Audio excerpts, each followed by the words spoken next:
हमारे बीच में आज आए हैं, मौत जिंदगी और मौत के बीच में खेलते हुए हमारे बीच में आए हैं। जो भारत आदिवासी पार्टी के रजिस्ट्रेशन में कुछ कागजों की कमी थी वो पूरी करने के लिए दिल्ली गए हुए थे और वहां पर इनके बीच में जयपुर में हादसा हुआ। वो हमारे बीच में वो शख्स है कांतिभाई रोत, आदिवासी कांतिभाई रोत हमारे बीच में बात रखेंगे। उनको जोरदार तालियों के साथ स्वागत करो दोस्तों।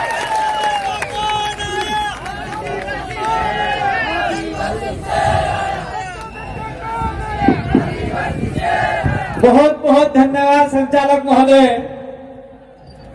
थोड़ा सा मैं बोलूंगा तो तुतलाहट होगी, क्योंकि मैं अभी पूरी तरीके से ठीक नहीं हुआ हूं। तो तुतलाहट था तमें जानते नहीं कि अशोक गहलोत बोले, ये कांतिभाई आदिवासी बोल रहा है। और हमारा एक नेता डूंगरपुर के भी तुतलाहट बोलते, वो भी मत समझना ये नेता है लंबा चौड़ाई। तो कांग्रेस बीजेपी ने क्या सोचा था, पंचायती राज चुनाव के अंदर और थावरचंद के डामर के चुनाव के अंदर ये कांतिभाई आदिवासी और ये टीम लौट के नहीं आएगी, ऐसा गलत। जब तक आपको तोड़ेंगे नहीं तब तक छोड़ेंगे नहीं। तोड़ना किसको पता है? कांग्रेस और बीजेपी को तोड़ना है। और जोड़ना किसको? जो लोग कांग्रेस और बीजेपी में जा रहे हैं, अपने घर को तोड़ रहे हैं, उनको अपने साथ में जोड़ना है। क्या आप लोग जोड़ने का काम करोगे? बहुत बहुत धन्यवाद। एक दूसरी बात और कहना चाहता हूं, मैं सभी जगह कहता हूं, दुश्मन लोग काटते क्रियाओं में कहते थे एक तो जातु रेजू, मेरे भाई के लिए जगदीश के लिए बोलते थे एक तो जातु रेजू ने एक ठहाका करे ऐसा बोलते थे। लेकिन मैं आपकी दुआओं का, आपने भी दुआ की कांतिभाई जिंदा रहना चाहिए, प्रदेश के लिए, हमारे लिए, हमारी आवाज के लिए जिंदा रहना चाहिए। तो आपने दुआ की, मैं आपका नमन करना चाहता हूँ। मैं जिंदा हूँ और आपके अंतिम कतरे के लिए लड़ाई लड़ूंगा, चाहे मुझे मौत की आ जाए, पुलिस की गोलियों से मुझे खून की दे दिया जाए, लेकिन आपकी आवाज बन के हम लोग आगे तक की लड़ाई लड़ेंगे। इसलिए आपको घबराना नहीं है। इसलिए मैं हर कार्यक्रम में कहता हूँ टाइगर अभी जिंदा है, टाइगर अभी जिंदा है। अपने सिद्धू जीतू है, सिद्धू ने है, पर फिर भी मैं उनको डराने के लिए कहता हूँ। मैं धन्यवाद देना चाहता हूँ। मैं कहता हूँ कि ये जो कार्यक्रम हुआ, भैया मेरे 7 मिनट है लेकिन 10 मिनट करना, ठीक है? ये जो कार्यक्रम हुआ उसके लिए ये मीठे मीठ में हमारे हेमाराम जी बैठे हुए, क्या कांतिभाई अरे हम कल कैसे आवे, ये टोल नाके वाले पैसे मांगेंगे। मैंने कहा जब जब प्रदेश की धरती पे आए हो, वीडियो मैंने जारी किया है, आपसे कोई टोल नहीं लेगा। मैंने वीडियो जारी करके फेंक दिया। और मैं कहना चाहता हूँ, जिस जिस इलाके से आप लोग निकल के आए हो, वहां पे 1 भी रुपया नहीं लिया। ये ताकत है हमारी। मेरा बोला कि कोई लेटर नहीं निकलेगा, हमारी आवाज ही हमारा आदेश है, हमारा ऑर्डर है। तो हमारी आवाज को भी आदेश ऑर्डर मान दिया जाता है। साथियों, अब आते हैं अपन मेन बात पर। मैं कुछ बातें लेके आया था कि आज तक हम लोग लड़ाई लड़ते हैं किसी बात को लेके, सारे इकट्ठे आते हैं, कलेक्टर जाते हैं, एसडीएम जाते हैं, और हमारी बातों को कलेक्टर एसडीएम आगे बेचता ही नहीं है, फाड़ के फेंक देता है, और वो मात्र सड़क तक ही रह जाती है। इसलिए हमें भारत आदिवासी पार्टी के मार्फत से,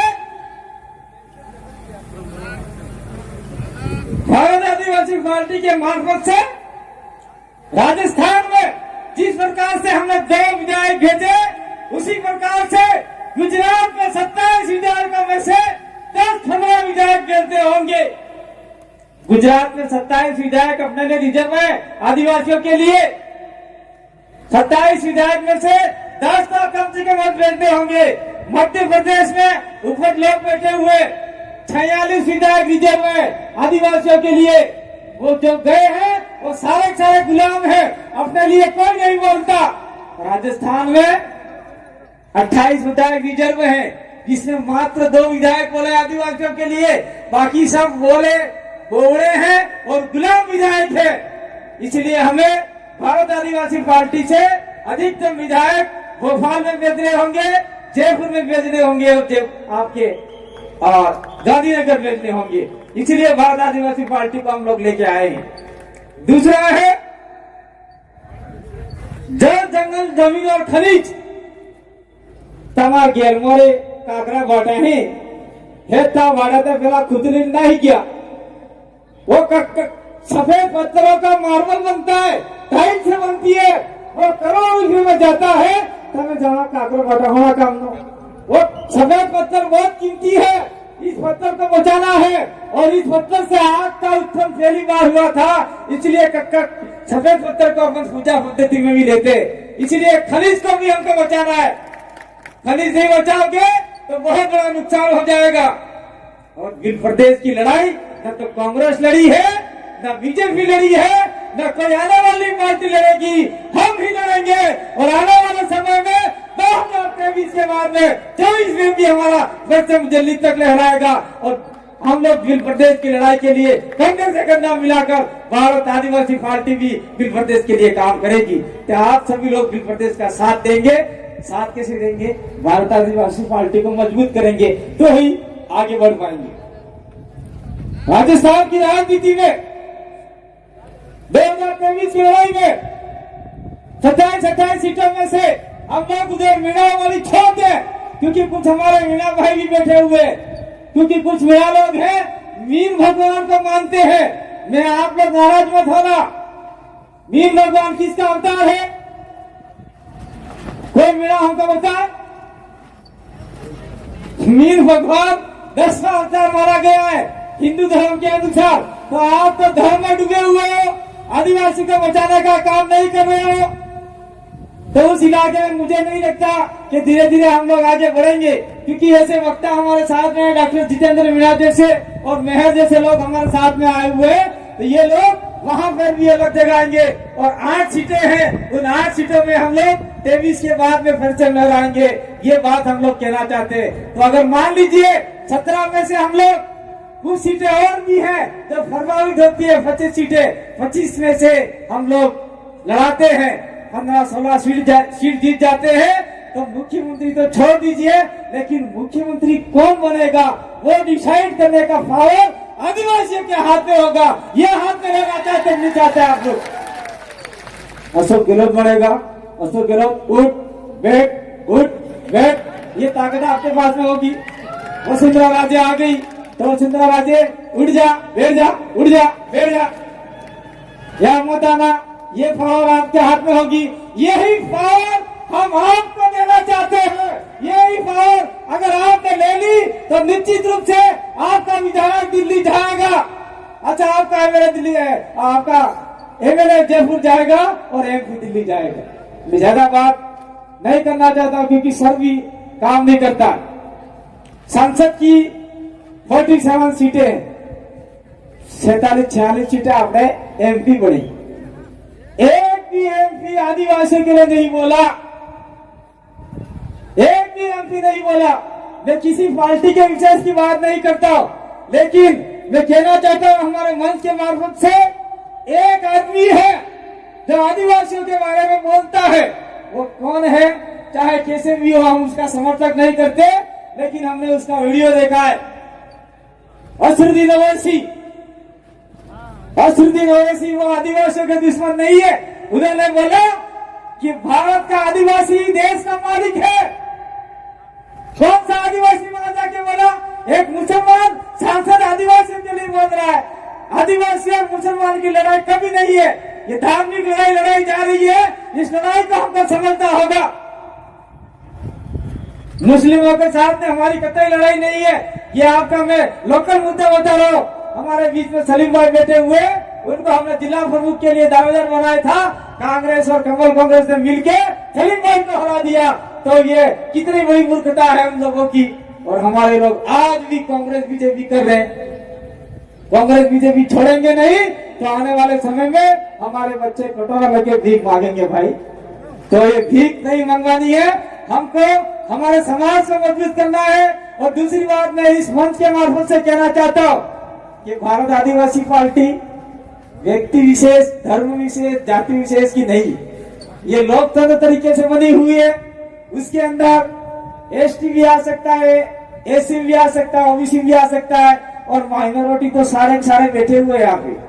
फरजाना जी ने अभी माला पहनाई, फरजाना जी का स्पीच था लेकिन लेट आए।